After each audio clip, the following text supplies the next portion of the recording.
The alien princess faced execution until Earth's battleship lit the sky with fire. The execution was not supposed to be public, not at first, but as the date neared and the empire that ruled most of the spiral arm prepared its theater of cruelty, they realized that terror only mattered if it was seen. So they arranged the arena not on some hidden moon or deep within the capital's cold stone fortresses, but upon a star station suspended above a red dwarf whose flare-lit light cast a chamber in tones of rust and blood. And there at the center chained in spectral iron sat the alien princess, head bowed, crown stripped, eyes empty of tears though not of resolve, her body a frame of defiance that the galaxy had come to despise or admire depending on where one stood in the map of stars. For she was the last of her line, heir to civilization crushed beneath imperial boots, accused of treachery for daring to speak of freedom, and condemned for crimes that were really survival. And as a crowd of envoys, rulers, and species filled the viewing decks, they whispered of how the Empire's power was final, and that no one would dare intervene. Certainly not humanity, that backwater species who had only recently spread beyond its own sun and fielded a pitiful navy that the Empire dismissed as children playing with scrap. But none of them knew what was already moving silently through the void, what steel and resolve had been forged behind closed doors on Earth, what fury had been honed into a single vessel whose existence the Empire had ignored until now. And though the alien princess did not yet know it, her destiny and the fate of humanity were about to converge in a firestorm that would rewrite every balance of power written into galactic history. The alien princess had been told her end would be quick. The Empire at least prided itself on efficiency. But she also knew the truth behind such promises, that it would not be quick nor painless. For her execution was theater, designed to humiliate not just her, but the idea of resistance. And so they would drag it out, letting every viewer across the stars witness her body fail, her spirit crack, until rebellion itself seemed pointless. And yet she sat upright, her back straight against the shackles, her voice calm when the guards mocked her, her silence more damning than their jeers. For she carried herself not as a condemned prisoner, but as a queen awaiting a throne, and even those who had come to jeer her found themselves unsettled by her poise. In the shadows of her mind she thought of her people, scattered, enslaved, hunted, their songs banned, their names erased, yet alive, and she swore to herself that she would not scream when the moment came, that she would not give the Empire that satisfaction. What she did not know was that light years away, far beyond the rim where Imperial scouts rarely ventured, a ship unlike any other ever built by human hands had just broken into faster-than-light corridors and was bearing down upon the execution ground with all the weight of desperation and defiance behind it. Earth's battleship was not called by some grand title meant to awe, not yet. For the humans who had forged it in secrecy beneath shipyards cloaked from satellites, it was only the Erebus, a name chosen quietly, almost grimly, after the primordial darkness of myth. And it was darkness they had intended it to embody, a weapon not to flaunt but to unleash only when existence demanded it, and now existence demanded it. The Erebus was humanity's gamble, the product of scraping together every resource, every fragment of knowledge stolen or begged from other species, every ounce of creativity that Earth's engineers could summon, and in its hull there were secrets the Empire had never imagined.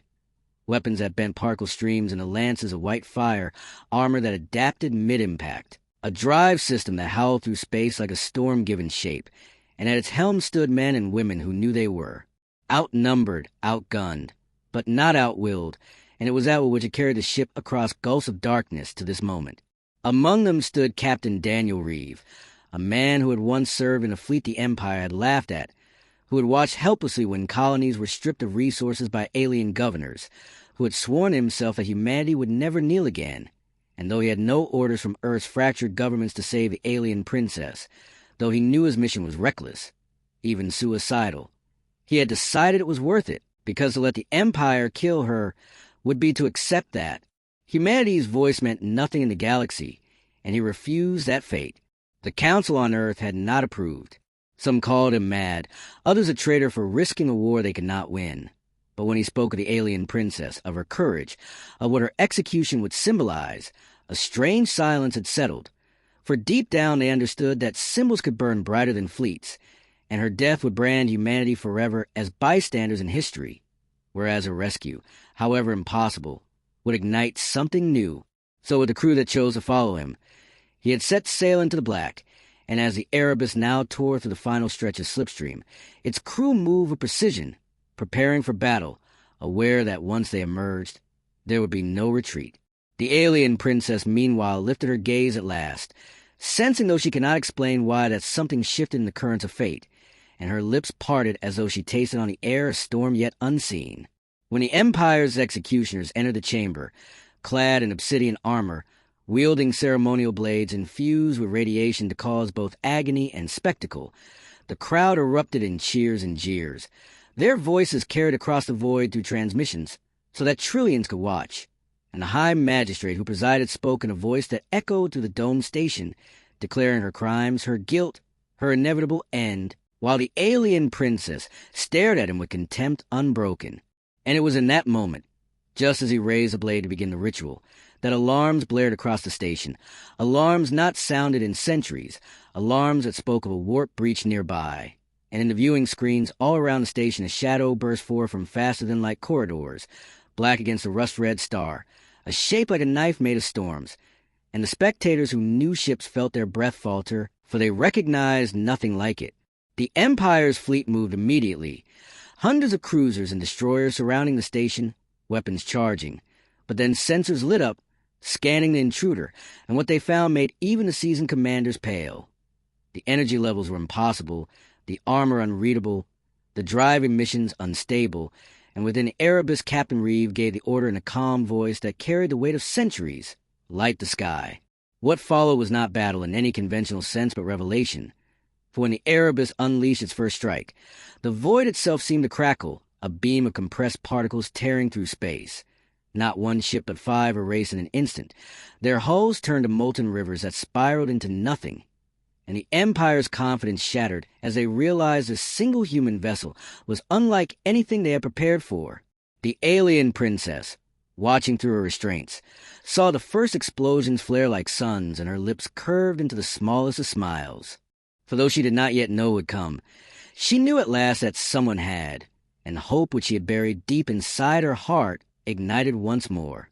The crowd screamed in panic, some rushing to escape pods, others frozen in disbelief. And the High Magistrate who moments ago had spoken of inevitability now stammered orders, his arrogance drowned by fear, while above, the Empire's armada swarmed the intruder like wasps around fire, only to be cut down one by one as the Erebus danced through their ranks. The crew of the Erebus fought with the ferocity of those who had nothing to lose but everything to prove, and their voices rang across the comms with determination, calling out targets, rerouting power, bracing against impacts, but never faltering, and each time a volley struck true, the void burned brighter.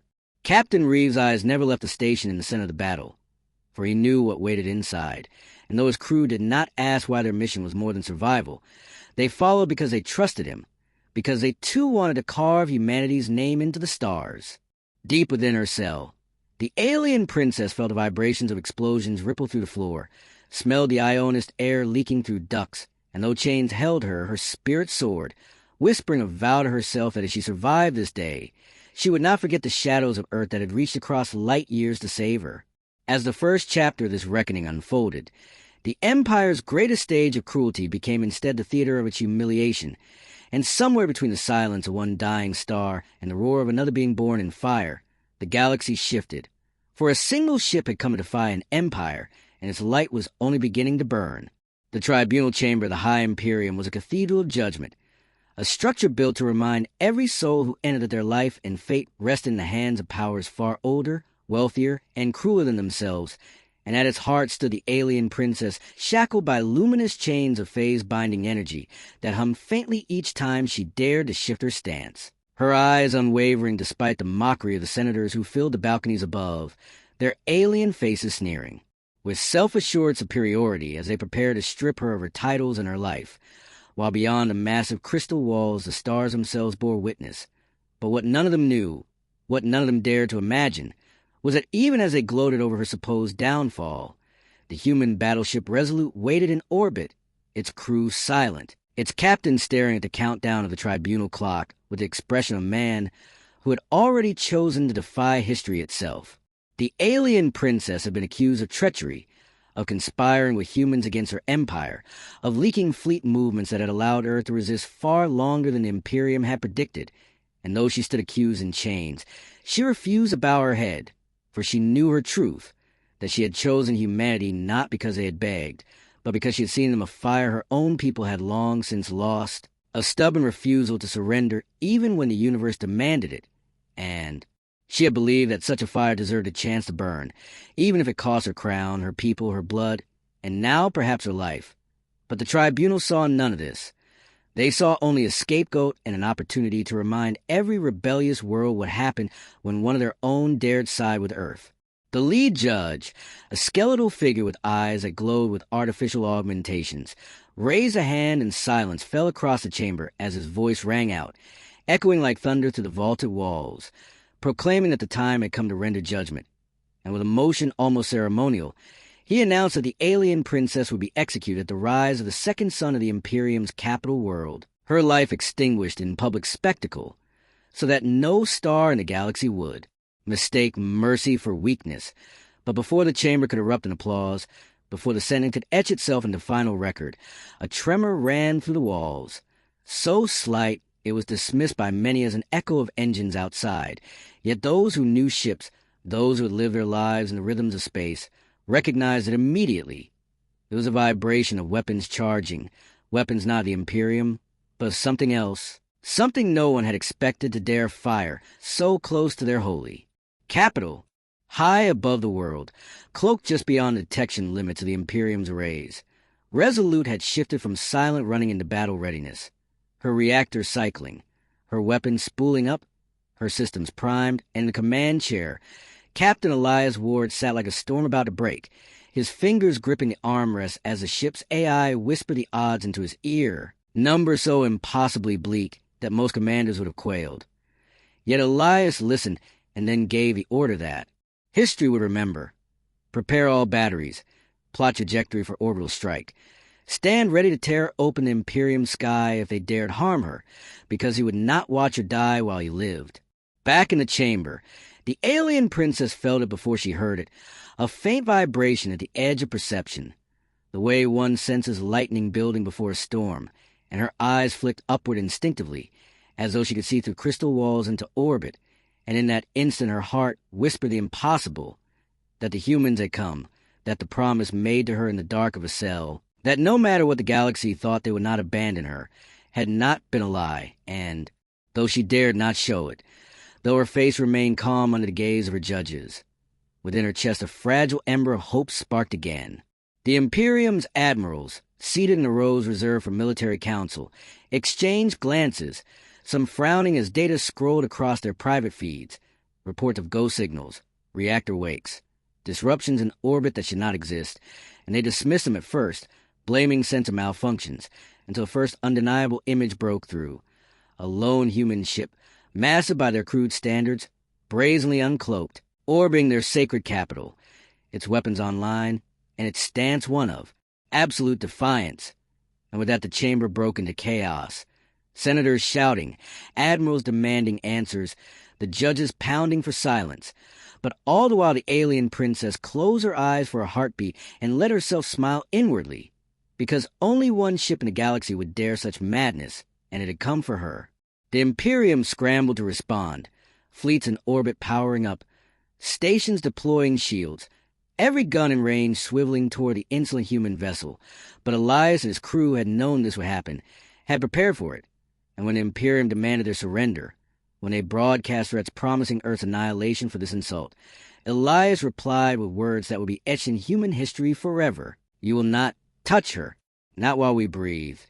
Those words carried into the chamber, translated into every tongue, echoing through the crystal walls, so that every judge, every senator, every soldier, and the alien princess herself heard them, and for the first time in centuries the Imperium felt something they had long forgotten.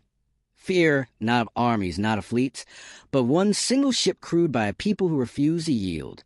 The tribunal tried to continue, to pretend they still held control, but their words faltered under the growing thunder of alarms, as orbital sirens screamed that the human vessel had locked weapons on the capital's defense grid, that it was not bluffing, that it was ready to fire, and though they could outgun 100 to 1, though logic screamed that the humans could not win. Still none of them dared give the order to open fire, for in that moment the Imperium glimpsed the madness of humanity, the kind of madness that might very well take their capital with it, and the balance of power shifted in a heartbeat. The alien princess raised her head higher, chains gleaming, and in a voice steady and unbroken she declared to the tribunal that their empire had already lost. For the moment they feared a single human ship more than they valued their own throne. They had proven themselves unworthy of ruling the stars, and though the judges tried to silence her, though the chains burned at her wrists, her words rang louder than their threats, carrying into the records, carried by whispers that would ignite, rebellions across 100 worlds. Above the planet, Resolute held its ground, engines humming, guns locked, crew waiting on the edge of death, and in the silence that followed, both Imperium and humanity knew that history teetered on the brink, and that the next decision, the next heartbeat, would decide whether an empire stood or fell, and whether the alien princess would die in chains or walk free into a galaxy forever changed. The alien princess stood upon the command deck of the Earth flagship Invictus, her chains long since cut away, but the memory of their weight still embedded in her wrist like phantom burns, and before her stretched the void where the remnants of the alien empire's fleet had gathered for one last attempt at defiance, their warships blotting out starlight in a desperate crescent of firepower. And though the galaxy had long believed humanity weak, fragile, and unworthy of the title of power, it was in this moment, at this brink of annihilation and triumph, that the universe itself seemed to hold its breath, waiting to see whether one small planet's child would bend, or whether it would rise and shatter everything that dared to chain it. The human commander, Elias Kale, stood beside her, his hands clasped behind his back as the tactical displays painted the sky with markers of enemy ships, wave after wave, far more than what humanity should ever have been able to stand against. Yet his voice carried calm iron when he said, "They've arrayed their entire strength against us, but their mistake is thinking we still fight for survival. We fight for her." His eyes, a storm of steel, flicked toward the alien princess, and though she tried to keep her expression hard, a tremor of emotion crossed her face because no one had ever fought for her before. Not like this. Not a whole ship, not a whole species.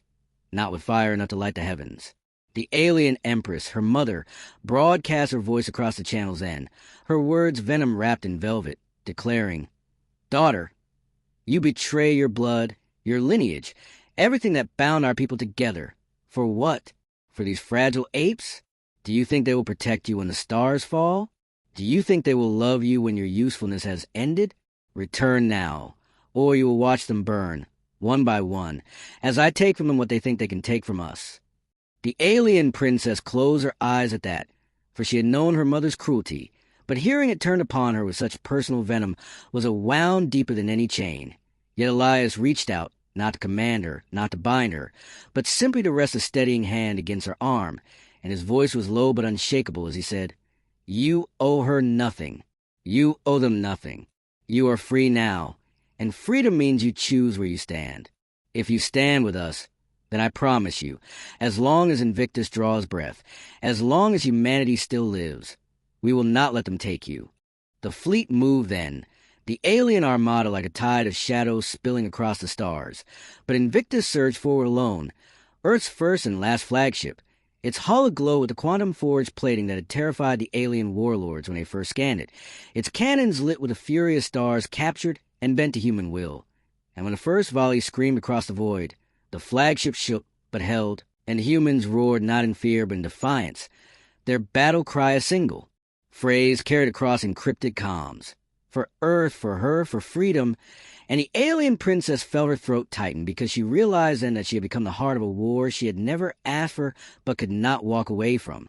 The ship's experimental spinal cannon, the weapon the aliens had fled from when first they glimpsed it, fired its first salvo, a beam of compressed energy so bright it split the night, carving through 4 enemy destroyers in a single breath, and silence fell across the battlefield for an instant, silence broken only by the distant hisses of burning wreckage scattering into orbit, before the aliens answered with every gun they had, turning the void into fire. The alien princess staggered at the violence of it, feeling every impact to the floor like the heartbeat of a dying beast. But humanity had learned to endure storms, and Invictus endured, its shields flickering, its armor groaning. Yet each time the aliens thought they had brought it down, the ship spat back with such ferocity that whole wings of their fleet crumbled, and slowly, impossibly, the balance began to shift. The alien empress's voice cut in again, no longer velvet but iron, shrieking, "You would burn your galaxy for this child of Earth?